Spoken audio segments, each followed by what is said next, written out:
Donc aujourd'hui, on se retrouve pour notre dernier talk de la semaine sur la thématique de la grossesse, où Pauline va nous parler de l'alimentation de la femme enceinte. Je me présente, du coup, je suis Anaïs, je fais partie d'Éveil et Conseil et je suis responsable communication. Et si vous avez des questions, n'hésitez pas à nous les donner dans le chat, comme ça Pauline pourra y répondre. Et Pauline, je te laisse te présenter. Super, merci. Bonjour à toutes. Aujourd'hui, on se parle de l'alimentation pour la grossesse. Je suis diététicienne nutritionniste depuis 12 ans maintenant, avec une spécialisation en périnatalité depuis, on va dire, 6 7 ans. Voilà, je m'occupe des femmes pendant la grossesse, avant, pendant, après la grossesse. Ça, c'est voilà, une petite frise que vous allez pouvoir télécharger, une petite frise du développement qui va être de 0 à 6 ans, qui vous donne un peu des indications et des repères du développement de vos bébés, que vous pourrez télécharger sur le site ou sur voilà, l'application, la frise directement et ça c'est le compte Insta. Je pense pas que vous puissiez la télécharger sur le compte Insta, mais au moins vous pouvez avoir le compte Insta de Éveil et Conseil. Pour revenir dans la petite présentation, ouais, j'accompagne les jeunes et les futures mamans.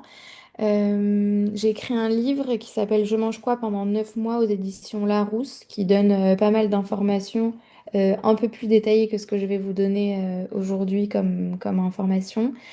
Pas mal de recettes aussi, donc c'est un bon petit livre à avoir pendant sa grossesse pour avoir un peu des repères et puis des idées de repas. Voilà, la diététicienne, dans cette période-là, elle permet d'aider à optimiser la fertilité, de gérer un peu la prise de poids pendant la grossesse, de couvrir les besoins du bébé, s'adapter aux différentes pathologies comme le diabète gestationnel, les allergies, etc. Et puis surtout reprendre confiance en soi parce que c'est vrai que l'alimentation, c'est un gros sujet et que pendant la grossesse, on peut être souvent mis sous pression quant à la prise de poids qui peut être trop rapide ou quoi. Et donc, du coup, de remettre un petit peu de sens, de bon sens dans tout ça, ça permet de relativiser. Et voilà. Euh, alors, je vais juste baisser la barre pour bien voir la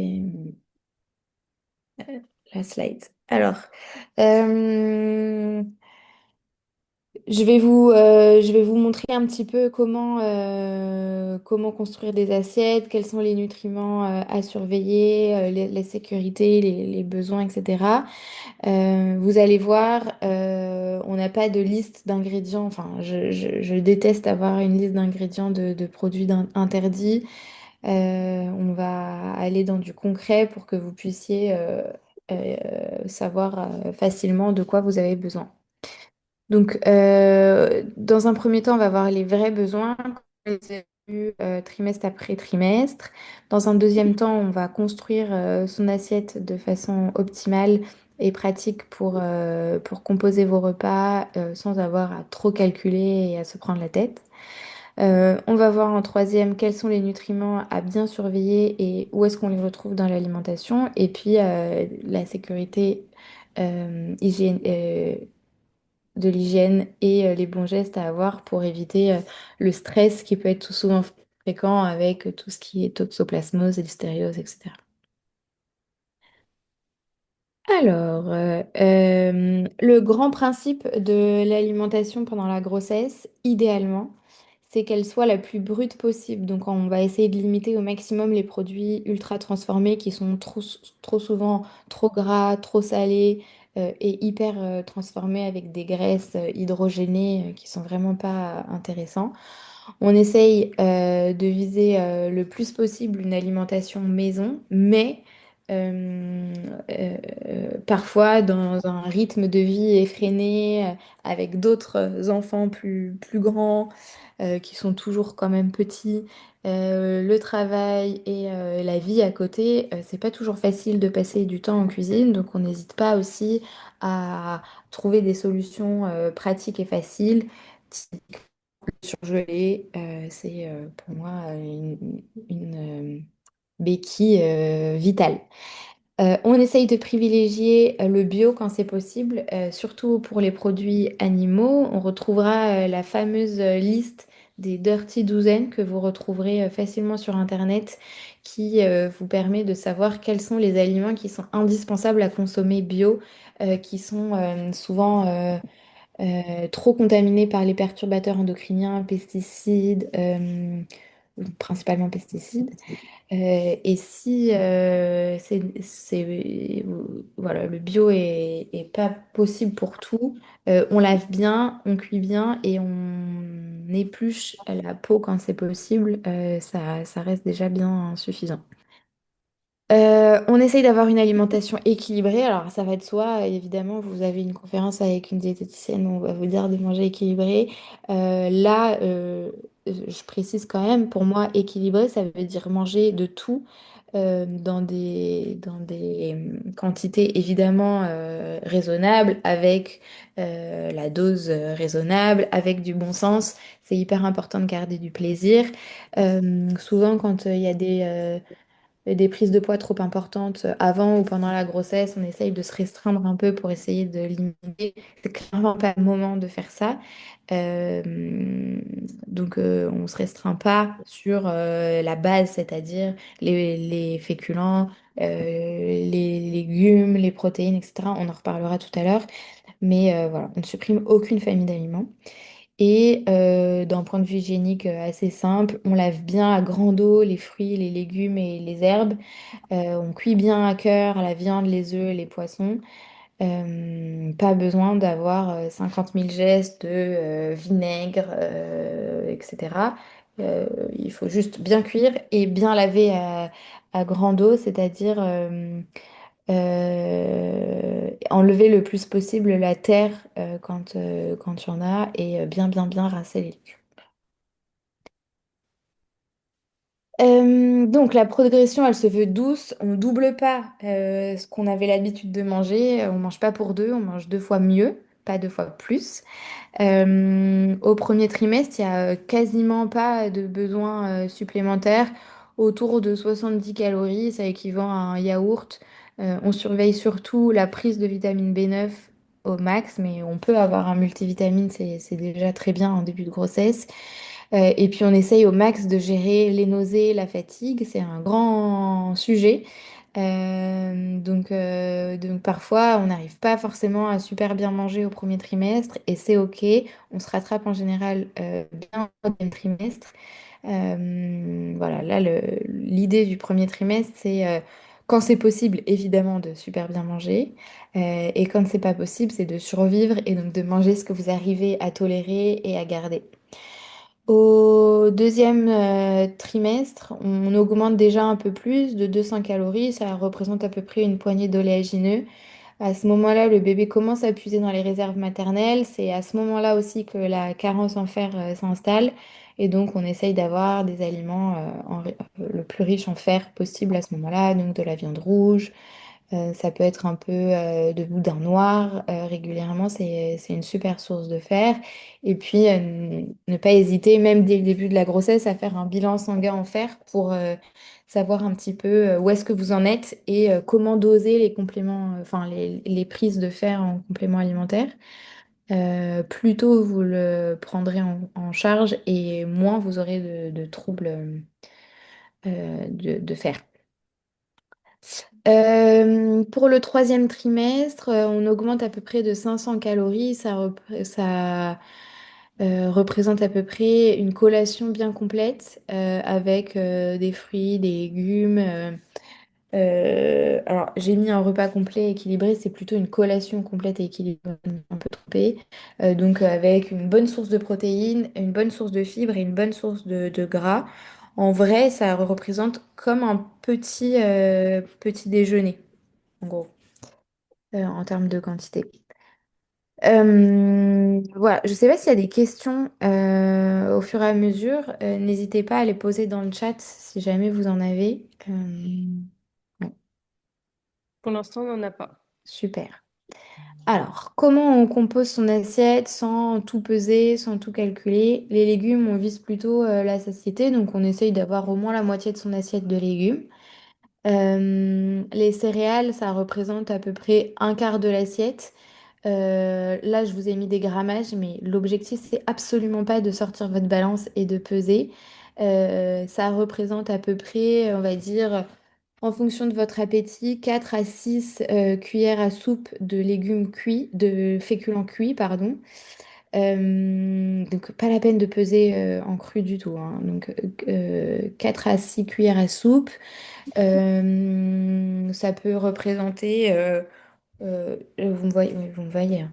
2 à 3 petits morceaux de pain comme ça complet si jamais vous n'avez pas eu le temps de faire cuire des féculents ou qu'il fait chaud et que vous avez juste envie d'un petit morceau de pain. Ça marche aussi. On essaye d'avoir aussi un apport de protéines. Donc là, ça représente un quart aussi de l'assiette. En quantité, ça représente une portion classique de viande ou de poisson, c'est-à-dire un steak haché, une escalope de poulet, un filet de poisson, 2 œufs, un steak de tofu. Pour les légumineuses, euh, donc elles sont évidemment riches en protéines. Ça peut être une option de protéines végétales. C'est important de les associer à des céréales quand on choisit les légumineuses comme source de protéines végétales. Et donc dans ce cas-là, la répartition change un peu. On va plutôt être sur un tiers de légumes et non, pardon, 2 tiers de légumes et un tiers du mélange légumineuses et céréales pour avoir un apport en protéines équilibré parce que entre les légumineuses et les céréales, ça s'équilibre entre eux et donc c'est important d'avoir ce mélange-là. Donc voilà, on répartit un petit peu différemment. Et puis toujours une bonne matière grasse, donc ça peut être un peu d'huile végétale, notamment l'huile d'olive. Ça peut être un peu de bon beurre aussi bio, de temps en temps, pas toujours.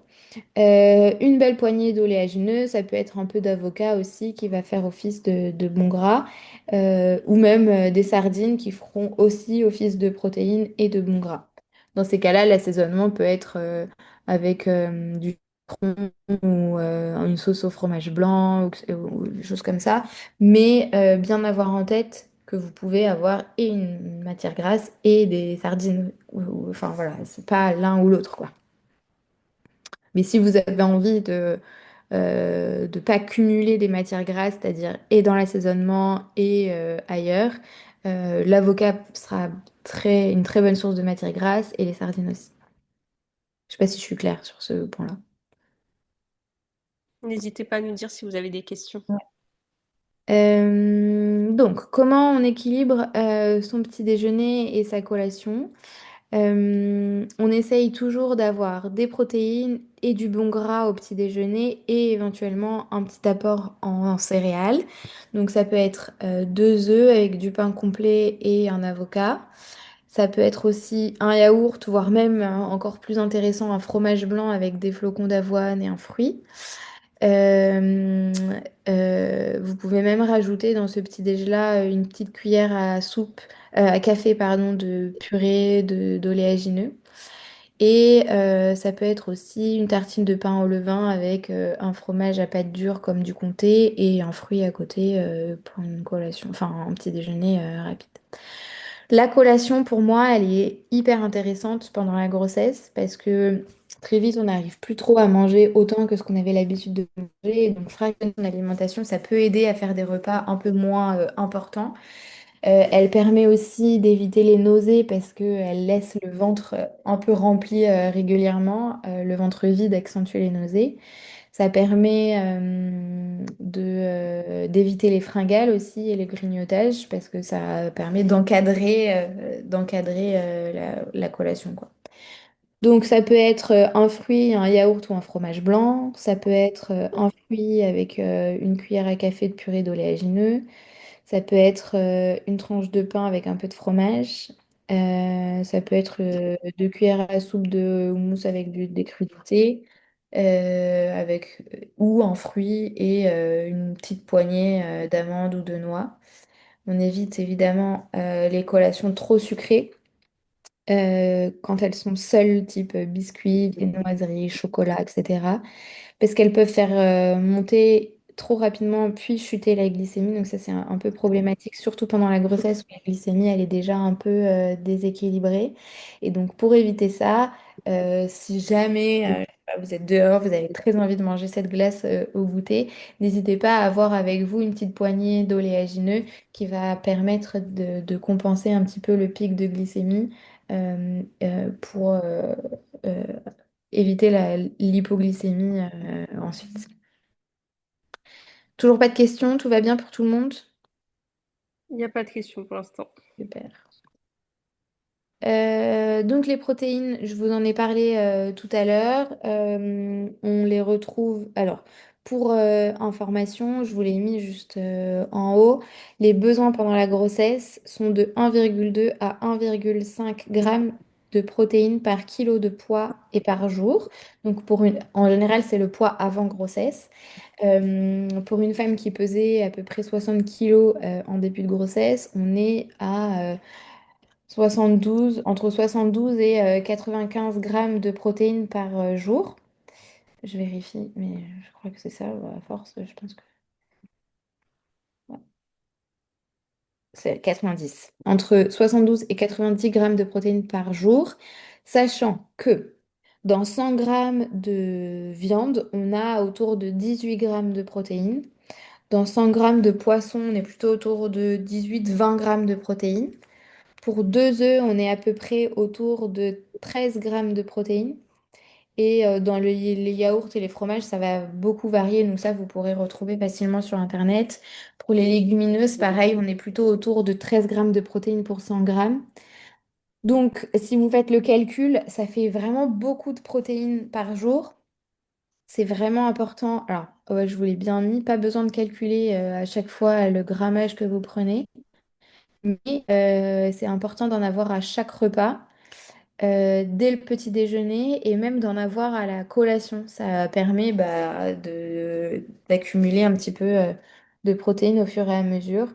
Si là, avec les chaleurs, c'est difficile pour vous de manger des steaks ou des escalopes de poulet, n'hésitez pas à vous faire des salades. Donc là, l'escalope de poulet, elle se coupe très bien pour mettre dans la salade. Mais avec ça, pour en rajouter un peu de protéines, vous pouvez vous couper 30-40 grammes de fromage à pâte dure, genre un comté ou même du parmesan ou ce genre de fromage qui sont très riches en protéines. Et donc, ça va augmenter encore un peu plus l'apport en protéines.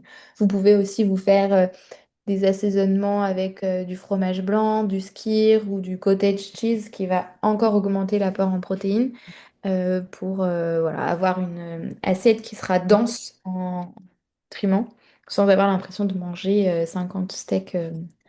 50 steaks. Voilà. Pardon. Pardon, pardon. Ensuite, les bonnes graisses au quotidien, c'est hyper important d'en avoir tous les jours. Le plus important, c'est d'avoir des petits poissons gras, sardines, maquereaux, harengs, anchois, 2 à 3 fois par semaine. C'est hyper important pendant la grossesse. Il y a des études qui montrent que une maman qui en consomme suffisamment pendant sa grossesse a un risque diminué de développer une dépression du postpartum. Donc, c'est hyper important pour le bien-être de la maman, pour le développement du cerveau du bébé. Évidemment que c'est un risque et que c'est pas parce que vous mangez des sardines tous les jours que vous n'allez pas en avoir. À l'inverse, c'est pas parce que vous en mangez tous les jours que vous allez l'éviter absolument. Je crois que c'est exactement la même chose que je viens de dire. C'est pas parce que vous en avez pas mangé que vous allez pas avoir une dépression du postpartum. Mais en tout cas, voilà, c'est hyper important d'avoir des petits poissons gras. Si vous n'arrivez pas à les consommer, que vous les aimez pas, etc., il existe des alternatives de compléments alimentaires d'oméga 3 qui peuvent vous aider à compléter un petit peu vos besoins. Et puis après, vous pourrez rajouter de l'huile de colza, de l'huile de noix, un petit peu d'oléagineux régulièrement, une bonne huile d'olive aussi. On fait bien attention aux apports d'oméga 6, notamment l'huile de tournesol, les huiles transformées, les produits transformés. C'est des produits qui utilisent souvent des huiles qui sont trop riches en oméga 6. Le problème avec ce ratio oméga 6 sur oméga 3 qui est un peu déséquilibré, c'est que ça va bloquer l'effet des oméga 3 et surtout euh, provoquer un peu trop d'inflammation. Donc l'objectif, c'est augmenter les oméga 3, notamment via les petits poissons gras, diminuer les oméga 6 avec l'huile de tournesol et les produits un peu trop transformés pour rééquilibrer ce ratio. Voilà. Les glucides, ils sont hyper importants. En général, on les supprime souvent quand on fait attention à son alimentation, on prend trop de poids, etc. C'est hyper important pendant la grossesse ça permet d'avoir une glycémie bien stable. Donc, on privilégie plutôt les céréales complètes, riz, pâtes, quinoa, complet, semi-complet, le pain complet, le pain au levain, c'est hyper intéressant. Le pain allemand, vous savez, ces pains noirs là qui sont très, très denses. Les légumineuses, les fruits entiers plutôt que les jus ou les compotes, ça aussi c'est intéressant. Et pour éviter d'avoir des trop grandes variations, on essaye de toujours accompagner les glucides avec des protéines et du bon gras et des fibres pour permettre de ralentir la digestion et de maintenir la glycémie stable. Le fer, c'est une carence qui est très très très fréquente pendant la grossesse. Donc ce qu'on essaye de faire, c'est consommer des sources de fer au max, donc avec la viande rouge, des abats, les fruits de mer, tout ça évidemment bien cuit. On fait attention au foie pendant la grossesse, on n'en consomme pas trop parce que riche en vitamine A qui peut provoquer des malformations chez le fœtus quand c'est en trop grande quantité. Donc, c'est pas un steak de foie par semaine, on est plutôt à une petite poignée de main comme ça, 70 grammes de steak une fois par mois, de foie une fois par mois. Ça, c'est si on aime le foie, parce qu'on va pas se forcer à manger du foie si on n'aime pas ça. Boudin noir, pareil, hyper intéressant. Si vous aimez ça, allez-y, au moins une fois par semaine, ça y a aucun problème. Bien choisir tout ça bio, parce que les abats et le boudin, c'est des produits qui, si l'animal n'est pas bien nourri, un peu trop piqué aux antibiotiques, etc., ça va se répercuter dans la qualité de la viande. Donc, on essaye de faire attention à la qualité de ce qu'on consomme. Et puis après, vous retrouverez aussi du fer dans les légumineuses, les oléagineux, les graines de courge, mais c'est un fer qui est beaucoup moins bien absorbé. Donc, on essaye de bien varier, de bien varier. Et puis après, si besoin, il y aura la complémentation sous forme bisglycinate qui est la plus intéressante, bien mieux tolérée sur le plan digestif que l'oxyde, le citrate ou le gluconate qui peuvent provoquer des troubles digestifs, des diarrhées, des constipations, des ballonnements, des nausées, etc.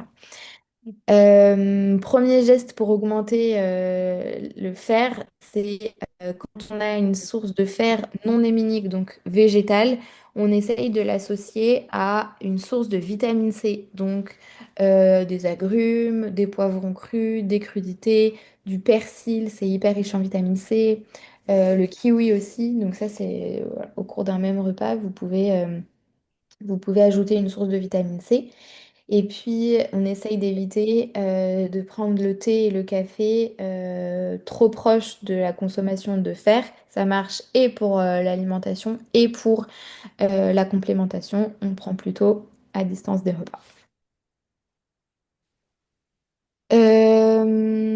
Les autres nutriments qu'on retrouve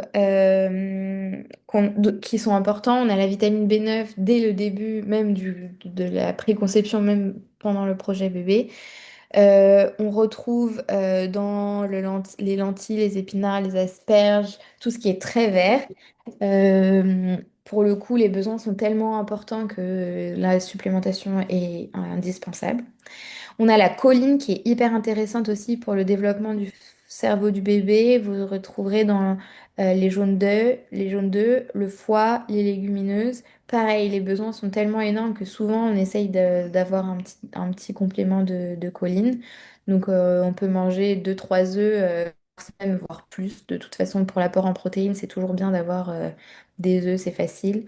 Des légumineuses régulièrement.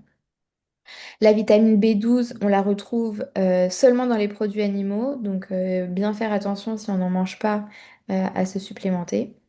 On a l'iode qui est hyper importante pour la thyroïde du bébé et de la maman. Au début, le bébé, il n'a pas de thyroïde et donc il pioche dans la thyroïde, enfin dans les hormones thyroïdiennes de sa maman, ce qui peut beaucoup déséquilibrer enfin, le fonctionnement de la thyroïde de la maman. Du coup, on essaye d'avoir un apport en iode suffisant pour soutenir la thyroïde qui va vraiment travailler beaucoup plus. Donc là, ça, voilà, avec du poisson régulièrement, c'est très bien. Le calcium est hyper important aussi pour le squelette du bébé. Donc il y en a évidemment dans les produits laitiers, ça vous le savez bien, mais il y en a également dans les eaux riches en calcium et surtout dans les sardines que vous pourrez consommer entières avec l'arête. Si par exemple vous le mangez sous forme de rillettes ou de sardinade, voilà, vous pouvez consommer des produits laitiers ou des sardines régulièrement. Du magnésium, notamment pour tout ce qui est fatigue, constipation. Crampes musculaires, douleurs ligamentaires hyper intéressantes. Alors, il y a l'eau riche en magnésium qui est intéressante, mais ce qui sera le plus intéressant, c'est de vous complémenter aussi en magnésium avec du magnésium aussi sous forme bisglycinate comme le fer pour avoir un magnésium qui est bien toléré et bien absorbé. Et enfin, le sélénium qui est un antioxydant très puissant qui permet aussi d'éliminer le mercure quand il est voilà, quand on a du mal à l'éliminer parce que naturellement c'est voilà, un métal lourd qui est assez difficile à éliminer et donc le sélénium aide à l'éliminer. Une noix du Brésil par jour, une à deux noix du Brésil par jour suffit à avoir la dose de sélénium nécessaire.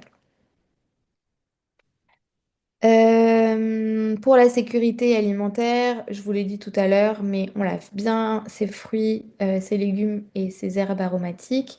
Pas de pression avec le vinaigre, ou j'ai déjà vu même euh, de l'eau de Javel en toute petite quantité, donc ça c'est non. Eau, vous frottez bien vos légumes, vous lavez bien vos herbes aromatiques et vos salades et il n'y a aucun risque. On cuit bien à cœur les viandes, les poissons et les œufs. Bien nettoyer le réfrigérateur régulièrement, une à deux fois une fois par semaine, voire une fois toutes les deux semaines, mais une fois par semaine, c'est l'idéal. Bien respecter les dates de conservation des aliments. Bien se laver les mains après avoir manipulé des produits crus ou sales ou la litière du chat. Bien fermer aussi ces aliments, enfin ces Tupperware ou quand il y reste des choses, ne pas juste mettre le bol au frigo sans le couvrir.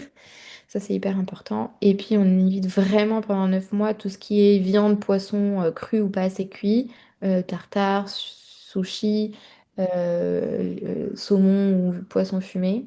Les fromages au lait cru, à croûte fleurie, genre les camemberts, etc. On enlève bien la croûte et on les consomme pasteurisés. Les charcuteries non cuites, les pâtés, les rillettes, les coquillages, graines germées, surimi, etc. Ça, c'est plutôt à éviter aussi. On n'a pas parlé des œufs crus aussi dans les desserts. Souvent, faites attention quand vous allez au restaurant parce que très souvent, on utilise des œufs crus dans les mousses au chocolat, principalement dans les mousses au chocolat. Tiramisu aussi. Je sais que j'en avais eu très envie pendant ma grossesse et que chaque fois, ils étaient au lait cru. C'est important de prendre bien soin de son microbiote aussi pendant la grossesse parce qu'il y a des études qui commencent à montrer que le microbiote de la maman pourrait déjà coloniser celui du bébé pendant la grossesse. Donc on essaye d'avoir des aliments qui sont riches en probiotiques, yaourt, kéfir, légumes lacto-fermentés, miso, tempeh, un peu de kombucha aussi, les fibres et les amidons résistants. Alors ça, c'est tout ce qui est légumineuses, céréales, pommes de terre qu'on a cuit, puis refroidi au réfrigérateur pendant au moins 6 heures et qu'on reconsomme soit froid, soit réchauffé, mais pas recuit. Donc ça, c'est hyper intéressant parce que la structure de l'amidon va changer et va permettre de nourrir les bonnes bactéries du tube digestif.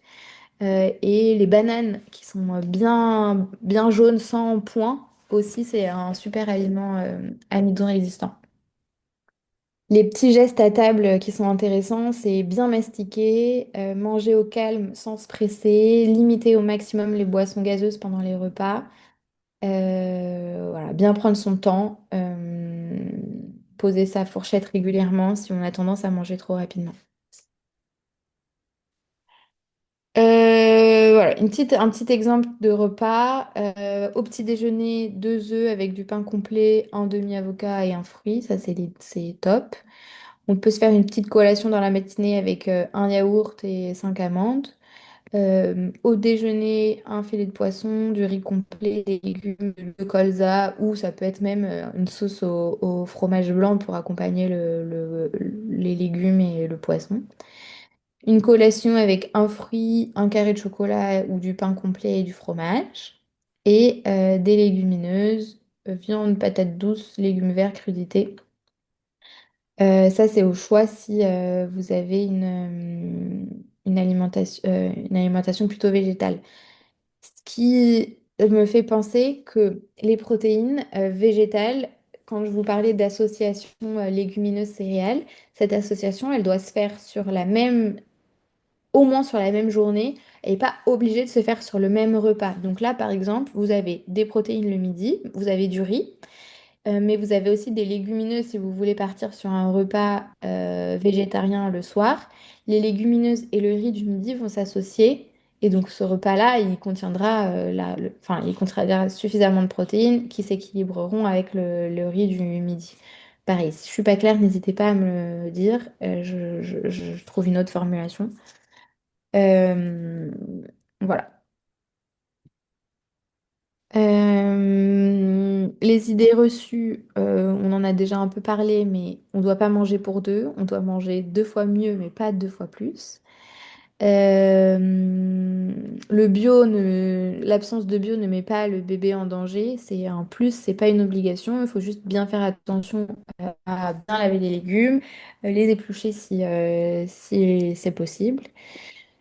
Le plaisir a sa grande place dans l'alimentation pendant la grossesse. C'est vraiment l'excès permanent qui pose question. C'est pas un écart de temps en temps ou un petit plaisir régulièrement. C'est voilà, des énormes craquages tous les jours qui vont poser problème. Et si votre rituel c'est de manger un carré de chocolat tous les jours, il n'y a aucun souci.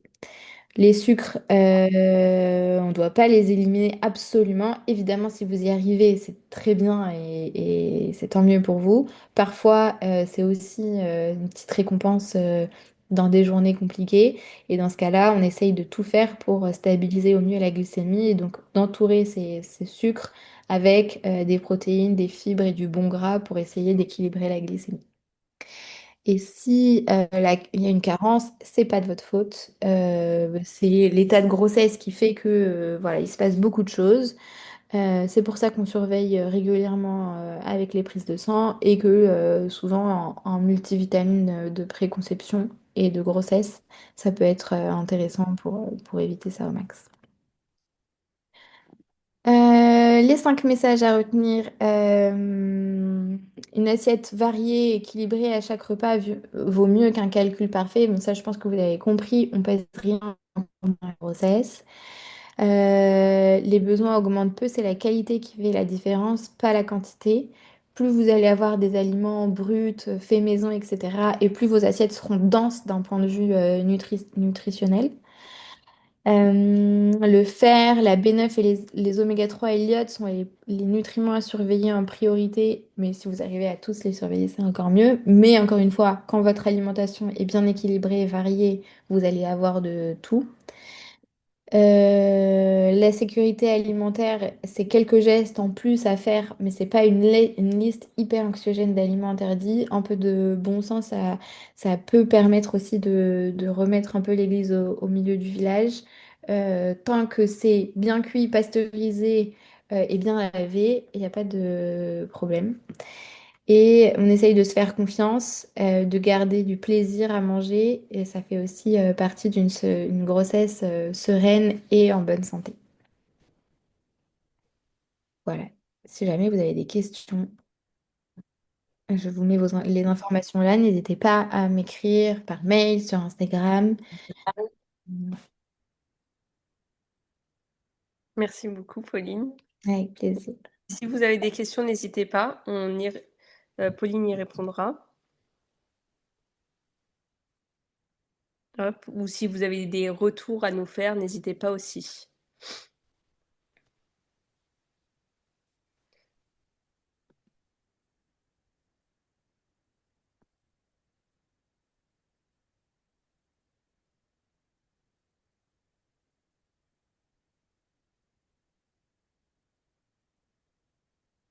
Des questions?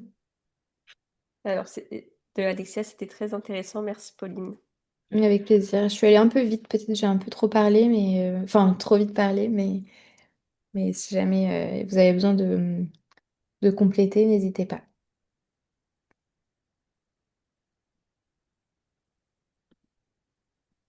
Ah, deux questions. Donc, merci Ouais. beaucoup, c'était super.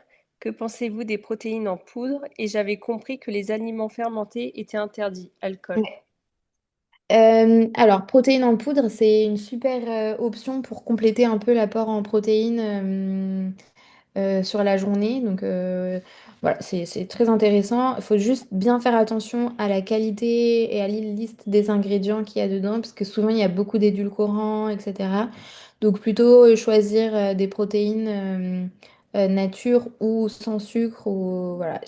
Notamment chez Jolie Mama, il y a des super protéines en poudre sans sucre ajouté et sans produit, enfin, voilà, juste des protéines en poudre et l'arôme intéressant, myrtille ou chocolat noisette. Mais la compo est très bien. Et pour les aliments fermentés, en effet, il y a des traces d'alcool dans le kéfir ou le kombucha. Quand c'est fait comment on dit, industriellement, donc si vous l'achetez bien en magasin bio, normalement c'est assez stable en termes d'alcool. Il y a des traces, mais les traces d'alcool, elles provoquent, enfin vraiment, il n'y a aucun souci. C'est vraiment, c'est bien contrôlé en général, alors que quand on les fait à la maison, ça peut risquer de trop fermenter et là, ça peut être problématique. Mais en règle générale, la fermentation, elle, enfin, il n'y a pas plus d'alcool que dans un fruit trop mûr, quoi. C'est le fruit qui fermente, mais il n'y a pas, il y a pas de risque. Et la levure maltée comme apport de protéines, c'est intéressant d'en rajouter dans les assiettes, mais les protéines en poudre, ce sera quand même un peu plus riche en protéines. Mais c'est déjà très bien d'en rajouter dans ces assiettes. En tout cas, vous avez tous mes contacts. Si jamais vous avez besoin de quelque chose, n'hésitez surtout pas. Même pour celles qui le regardent en replay, je suis disponible. Ok, donc c'est parfait. Bah, merci beaucoup, Pauline, et merci à vous, les mamans, de vous être connectées pour ce talk. Super, bonne journée.